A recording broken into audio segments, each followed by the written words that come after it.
Don't stress it, just akala ko nung una ikaw ang pinadala, babae na sa akin ay mapapasaya, magpapadama ng pag-ibig na wagas, sapat at walang katumbas na halaga.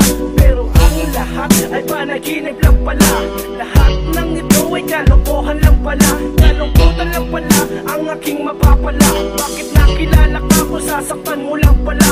Ngayon ako'y iiwas dahil sa aking di naranas, dahil sa mga hambas na mapagmali mong palabas. Sanay dumating ang oras, alaala mo'y kumukas sa panahon na yun na magbibigay ng lunas sa mga bigate na iyong ipinaranas. Dahil darating ang bukas, may magbibigay ng lunas, babae magpupunas ng luha sa mata. At kung magbabalik ka man, huli na ang lahat sinta.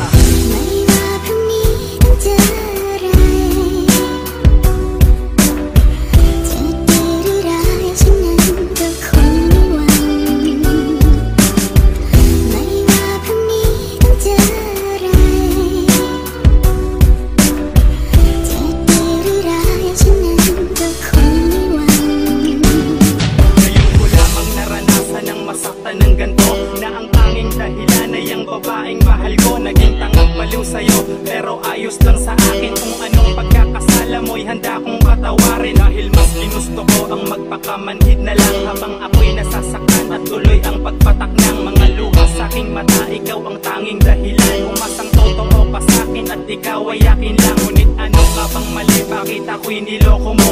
Minahal naman kita maging ang ama't ina mo. Ito nga ba ang iyong sukli sa aking pagkamabait na kailangan kong tanggapin kahit na medyo masakit at mabigat man sa damdamin, ay kailangan kong bumangon upang ang naiwang sugat ay tuluyan ng maghilom. Nasabay din ang paglimot at pagiging tanga ko. Salamat na din sa'yo sa pagiging paasa mo.